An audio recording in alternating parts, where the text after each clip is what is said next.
Bapak dan Ibu akan menyampaikan materi tentang tes negosiasi. Sebelum Bapak dan Ibu menyampaikan tes negosiasi, nanti Bapak dan Ibu akan memperkenalkan diri terlebih dahulu. Dan perkenalkan, nama Bapak Hugo Mahardika dan rekan Bapak. Nama saya Fadil Hendra Wibowo. Saya Azriza Nursalsabila. Saya Deva Dumikin Nuraini. Saya Vanessa Amelia Rizky. Nah, jadi di sini kami dari kelompok 5. Nah, Bapak dan Ibu dari kelompok 5 ingin menjelaskan tentang materi teks negosiasi. Sebelumnya ada yang pernah praktek tentang teks negosiasi atau negosiasi? Ada yang pernah? Negosiasi Nah, di pasar. Di pasar, di kantin ada yang pernah? Benar. di PSPS. Oke, Mas Arif di mana? Di Facebook. Negosiasi apa Mas Ari? COD, Musan. Nah, itu namanya bentuk negosiasi. Nah, pengertian teks negosiasi adalah teks yang berisi tentang proses tawar menawar. Jadi tawar menawar antara dua pihak, antara pembeli maupun penjual, atau perundingan antara dua pihak atau lebih untuk mencapai kesepakatan bersama. Jadi tujuannya untuk apa?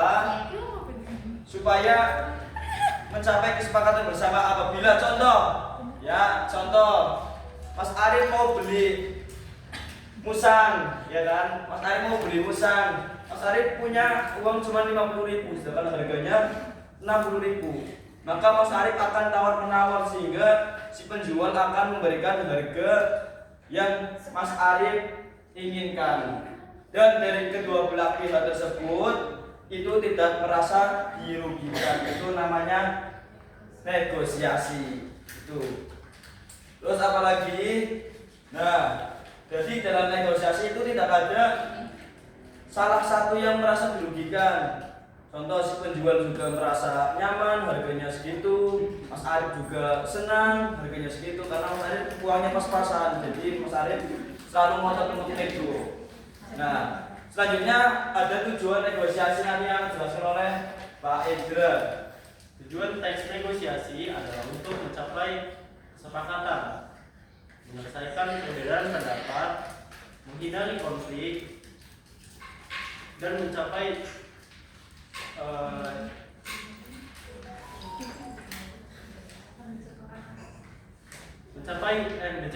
hubungan yang saling menguntungkan atau win-win solution. Selanjutnya ada ciri-ciri kebahasaan teks negosiasi.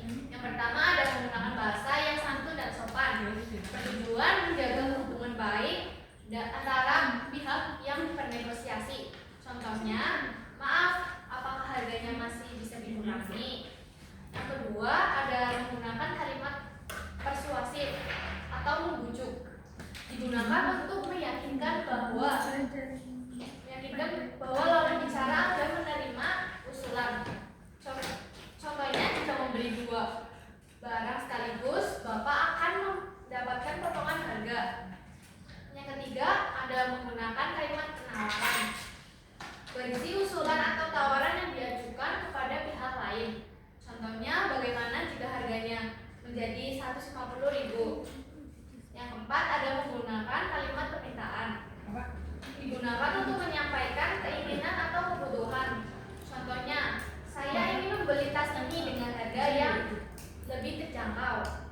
Yang kelima, ada menggunakan kalimat persetujuan atau penolakan, menyatakan menerima atau menolak suatu usulan dengan alasan yang logis. Contohnya, persetujuan baik, saya setuju dengan harga tersebut. Contoh penolakan, maaf, saya belum bisa menyetujui harga itu karena terlalu rendah. Oke, terus yang keenam, menggunakan kata-kata yang menyatakan alasan atau argumentasi bertujuan memperkuat pendapat atau penawar.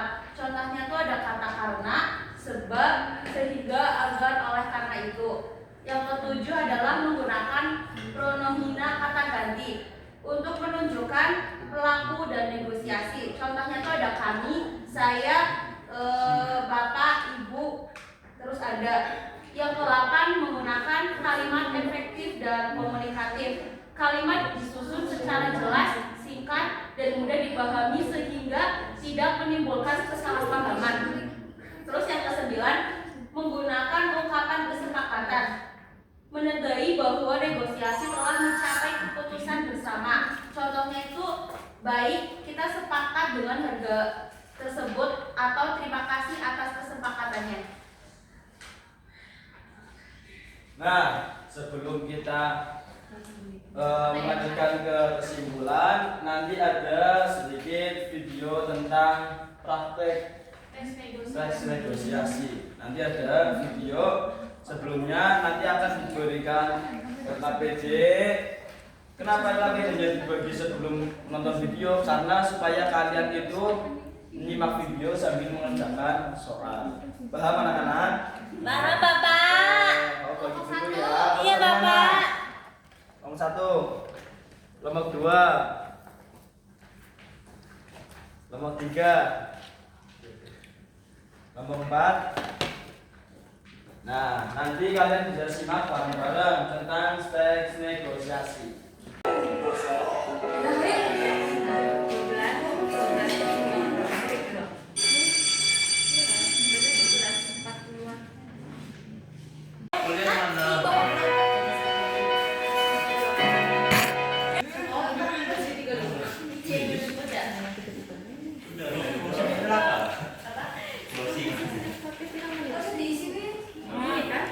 Talak apel.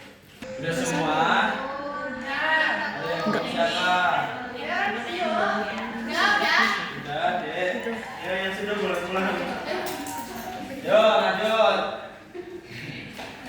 Nah, sekarang karena sudah mengerjakan dan sudah menyimak video yang telah ditayangkan, selanjutnya akan dibahas tentang kesimpulan dari tes negosiasi yang akan dijelaskan oleh Ibu Amel. Jadi mau mengulas lagi materi teks negosiasi tadi. Jadi intinya negosiasi itu adalah proses tawar menawar atau perundingan agar mencapai kesepakatan bersama. Nah, agar proses bernegosiasinya berjalan dengan lancar, ada 8 ciri kebahasaan yang wajib ada dalam negosiasi. Yang pertama itu penggunaan bahasa yang sopan. Terus yang kedua menggunakan kalimat efektif. Yang ketiga menggunakan kalimat persuasif. Yang keempat kalimat penawaran atau permintaan. Yang kelima kalimat penolakan atau persetujuan. Terus yang keenam ada alasan yang logis. Yang ketujuh penggunaan kata ganti. Dan yang kedelapan ditutup dengan kalimat kesepakatan bersama ketika bernegosiasi gitu. Jadi intinya 8 ciri kebahasaan tadi itu bekerja sama agar dalam proses bernegosiasi itu dapat berjalan dengan lancar dan mencapai kesepakatan bersama. Paham? Jelas? Jelas. Nah, sekarang untuk mencairkan suasana di kelas ini, kalian yang wajahnya murung-murung, ya kan? Karena mungkin terlalu bosan atau gimana, ada yang lagi galau. Bapak minta kalian berdiri semua, kita melakukan ice breaking bersama. Ayo. Kalau Bapak bilang tepuk 1, ya. Sudah.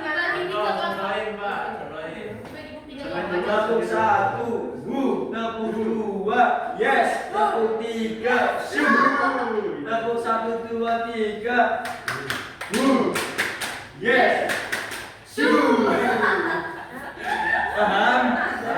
Ya. Sekarang tepuk 2, yes. Tepuk 3, tepuk 1, 2, 3, yes.